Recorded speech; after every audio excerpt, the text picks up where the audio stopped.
बिस्मिल्लाहिर्रहमानिर्रहीम। अस्सलाम वालेकुम दोस्तों, मैं हूं फैसल शकील।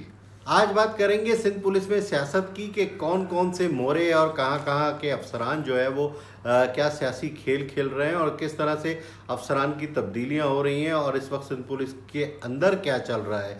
अंदरूनी कहानी यह है कि एसएसपी इरफान बहादुर और एसएसपी इन्वेस्टिगेशन अरब महर को हटा दिया गया। अब क्यों हटाया, इसकी वजूहात क्या थी और दिखाया क्या जा रहा है और इसके पस मंज़र अंदरूनी कहानी क्या है, दोनों पहलू आपके सामने रखूंगा।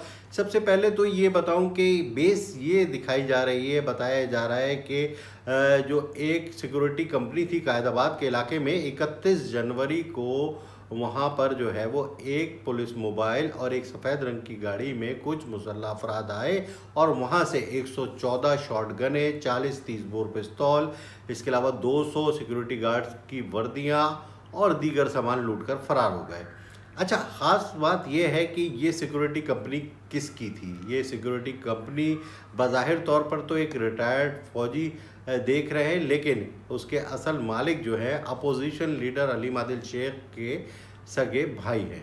तो ये मुकदमा दर्ज कराने के लिए थाने पहुंचे और उन्होंने सिफारिशें शुरू की और बताया कि किसी तरह जो है मुकदमा दर्ज हो जाए, लेकिन एसएसपी इरफान बहादुर ने टाल मटोल का काम लिया और इन्वेस्टिगेशन शुरू की और ये कहते रहे कि मुकदमा दर्ज कर लिया जाएगा।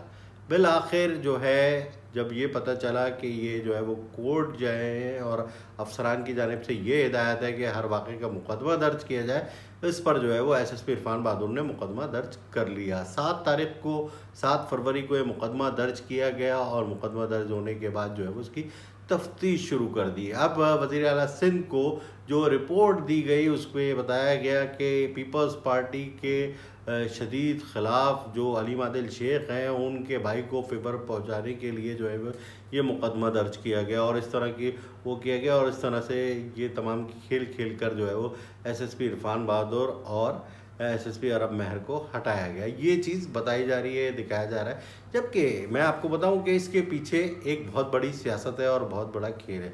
इरफान बहादुर जो है काफ़ी अरसे से जो है चंद पुलिस अफसरान और उनके आलाएकारों के आंखों में खटक रहे थे। वो क्यों खटक रहे थे?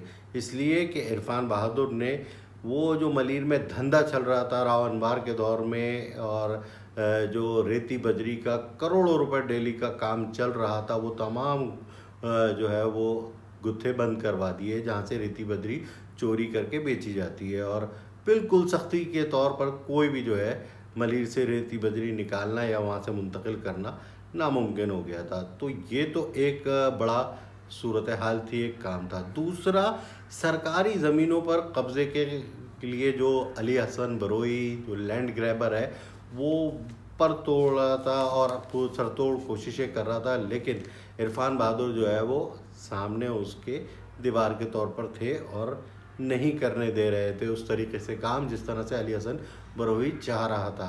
तो वो भी जो है वो मुखालिफ था। अब तीसरा बड़ा गेम जो था वो सबसे अहम ये था जो हाल ही में इरफान बहादुर ने किया कि करोड़ों रुपए मालियत का यौमिया 4 से 5 करोड़ रुपए मालियत का सरकारी लाइनों से जो तेल चोरी किया जा रहा था, ऑयल चोरी किया जा रहा था, उसके क्लिप पकड़े और एक महीने में 3 से 4 ये क्लिप पकड़े। और वो जो है वो एक पुलिस अफसर जो कि डीएसपी है और बिन कासिम के इलाके में जो है वो ये काम करवा रहा था और एडिशनल आईजी जो है उस तक को भत्ता देता था। वो जो है सबसे बड़ा काम इस वक्त हालिया तौर पर इरफान बहादुर ने दिखाया, जो कि उनके ख़िलाफ़ मज़ीद जो है महाज खुल गए और ये तमाम लोग जो है वो एक साथ हो गए। अब आपको बताऊं कि ये डीएसपी अली दरशद ये जो है ये तमाम ऑर्गेनाइज क्राइम कर रहा था और इसके अलावा आप स्टील मिल से जो तांबा चोरी हो रहा था और वो चोरी हो के करोड़ों रुपए का बेचा जा रहा था, उसके पीछे भी यही साहब थे। तो ये तमाम खेल खेला जा रहा था, काफ़ी अरसे से देखा जा रहा था। एक इससे पहले भी कोशिश की गई थी कि एक जाली जुए सट्टे का अड्डा बना के जो है वो वहाँ पे एक और जो इदारे से रेड करवाई थी, लेकिन वहाँ से भी कुछ नहीं मिला। तो उस पर जो है वो ये सूरत हाल हुई कि وہاں پہ ناکامی کے بعد دوبارہ سے سازشیں شروع کر دی گئیں، تو اس لیے جو ہے ایس ایس پی عرفان بہادر اور عرب مہر کو ہٹایا گیا۔ تو ابھی بھی سندھ پولیس میں جو ہے وہ سازشیں جاری ہیں، آئی جی سندھ کے خلاف بھی سازش کی جا رہی ہے، اور آپ کو یہ بھی بتاؤں کہ جو آئی جی سندھ کے خاص الخاص ہیں وہ سی ایم کے جو خاص الخاص ہیں فاروق بشیر وہ، اور جو جلال صاحب ہیں وزیر اعلیٰ ہاؤس بلاول ہاؤس کے وہ، یہ تمام لوگ جو ہے وہ آپس میں سرجنگ چل رہی ہے اپنے افسران کی تعیناتی کے لیے۔ تو یہ تمام چیزیں ہیں، مزید بھی حقیقت سامنے آتی رہے گی، آپ کے سامنے لاتا رہوں گا۔ اپنے کمنٹ ضرور دیجیے گا۔ السلام علیکم۔